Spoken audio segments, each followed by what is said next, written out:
어떻게 지내고 계세요? 네, 시골 내려와서 이제 아버님하고 아버님 힘든 것만 이제 도와드리고, 그리고 저는 저 나름대로 책도 보고 시도 쓰고 그렇게 보내고 있습니다. 네. 우선 시인님에 대한 소개 간단하게 좀 부탁드릴게요. 예, 저는 이제 이 강원도 홍천 내촌 이 동네에서 태어나고 중학교를 졸업하고 서울로 고등학교 진학을 했습니다. 그리고 이제 서울서 생활을 하다가 몸에 조금 이상이 있어서 아버님도 이제 혼자 계시고 그러기 때문에 겸사겸사해서 아버님 곁에 있고 싶기도 하고 그래서 내려오게 됐습니다. 그리고 요즘은 한 달에 한 열흘 정도만 이제 시골에 있고, 나머지는 아직 정리되지 않은 부분이 있으니까 한 20일 정도는 이제 서울에 있습니다. 예전에 서울에 계셨던 걸로 알고 있었는데 이쪽 오니까 농토도 굉장히 농사 짓는 범위가 넓어 보여요. 그러면 솔직히 오셔가지고 농사일도 하실까 궁금합니다. 농사일은 사실 잘 못합니다. 대신 아버님 따라서 이제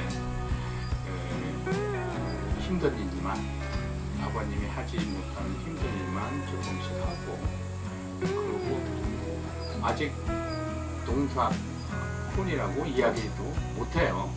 솔직히 말씀드려서. 이제 시집을 이렇게 시 내용들을 보면 이제 이쪽 강원도 고향에 대한 이야기들이, 아버님에 대한 이야기들이 많이 등장을 하거든요. 그런데 시를 쓰게 된 어떤 계기가 있는지 궁금합니다. 네, 저는 처음에는 시를 쓰려고 했던 건 아니에요. 책을 참 좋아했었어요. 그래서 한 달에 책도 한 10권 정도는 책을 봤던 것 같아요. 그러다 보니 글이 써지고 싶은 거예요. 그래서 글을 쓰고 그 글을 써서 이제 컴퓨터에만 저장을 했다가 친구가 그 글을 보고 한번 데뷔하면 어떻겠냐 해서 이제 데뷔는 하게 된 거고, 의도적으로 한 건 아니고 우연하게 이제 책을 좋아하다 보니까 시를 쓰게 된 겁니다.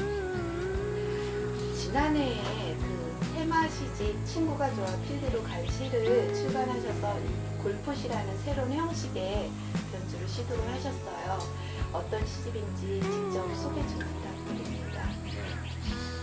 그 시인 중에 워낙 유명하신 황동규 시인님이라고 계셔요. 그분의 테마 시집을 내셨더라고요.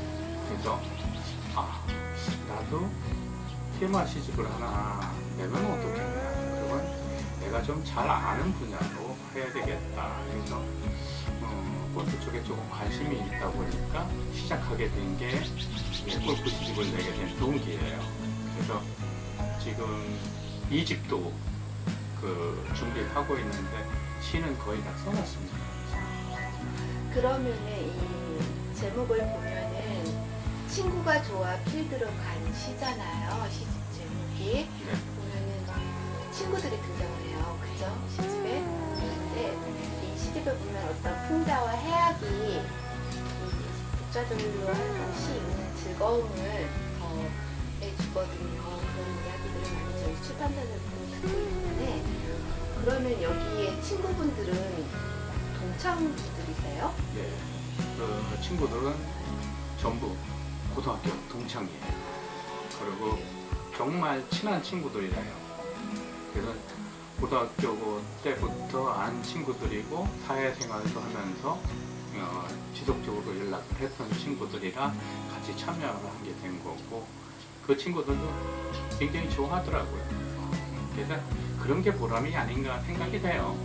꼭 이렇게 유명해지고 이런 부분이 문제가 아니고 같이 친구들이 참여할 수 있다는 자체가 그래서 좋았던 것 같아요. 골포시라는 그 테마가 굉장히 신선하게 다가왔거든요, 사실은. 근데 그 주변 독자들 반응은 어땠나요? 독자들이 사실은 그 골프 하면은 약간 이렇게 골프 하는 사람 이해는 좋아하지 않습니다. 근데 골프 하는 사람들은 좀 호기심이 있어요. 그래서 그 처음에는 골프치를 정말로 시 쪽으로 쓴 것보다는 조금 해설 쪽으로 많이 썼던 것 같아요. 그래서 그 친구들이나 아는 지인들은 한 번씩 보면은 참 색다르다 이런 생각을 많이 하더라고요. 그래서 그 안의 내용 자체가 본인들이 다 경험한 내용이거든요. 대신 그걸 글로 만들지 않았기 때문에 그동안 이제 그 골프라는 거에 대해서만 생각을 하다가 시로 접하니까 좀 색다르게 느껴진 부분이 있죠. 이 골프시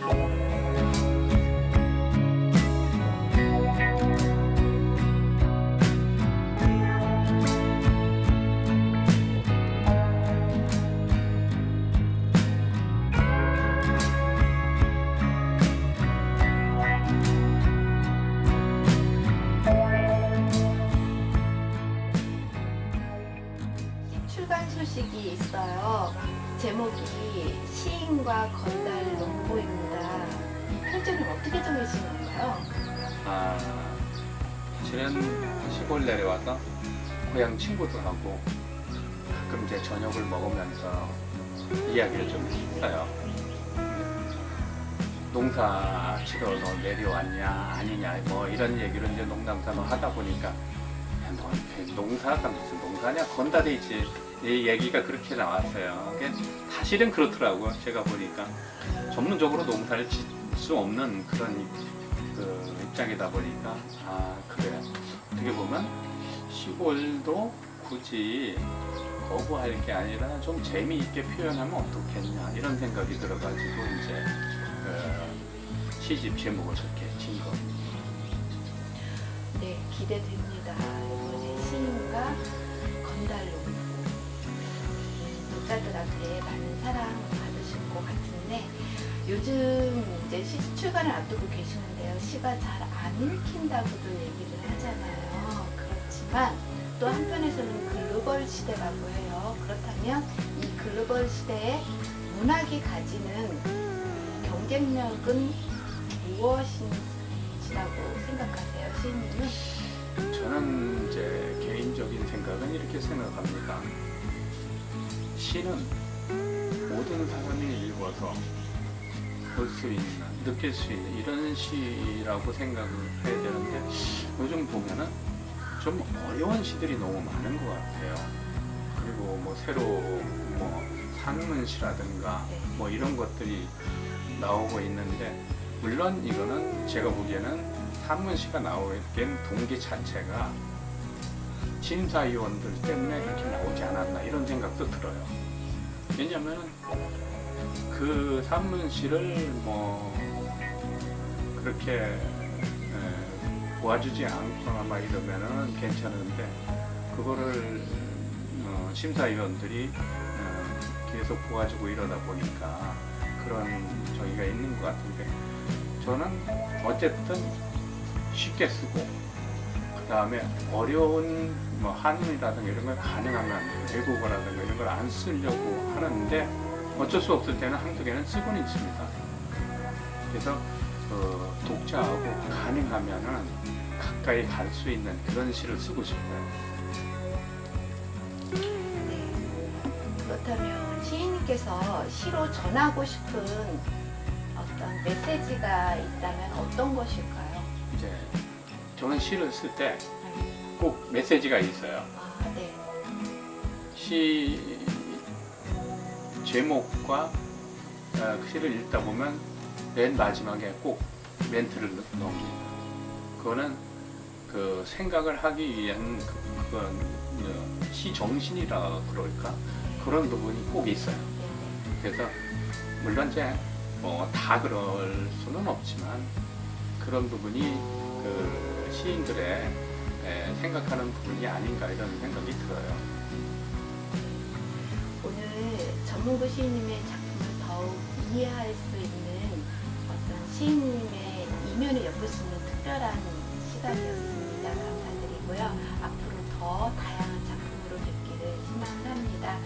이제 시 한 편 낭독 부탁드리면서 인사드리겠습니다.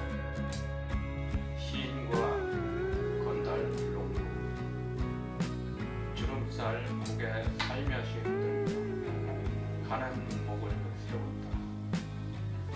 노랗게 변하는 얼굴 한 숟가락 발치에 넣어준다. 땅을 기는 넝쿨들 미끄럼틀을 세워주고 불황 사이를 덮치는 조폭들 다리 들어 물구나무 세우고 발소리에 사랑을 싣는다. 들로 향하는 발동기 소리 인절미 귀가 춤을 춘다.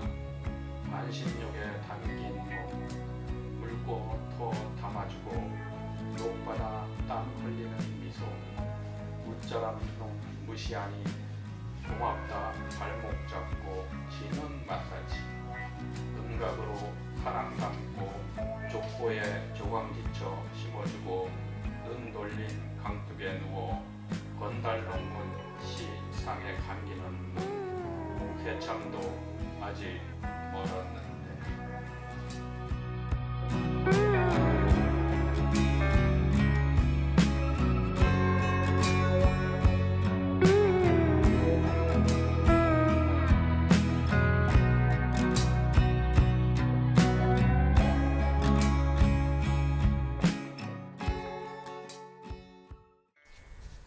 저 꽃잎 목화 속에 싹 틔운 여인 두 볼 다듬는 저 꽃은 어디서 필요하는 걸까?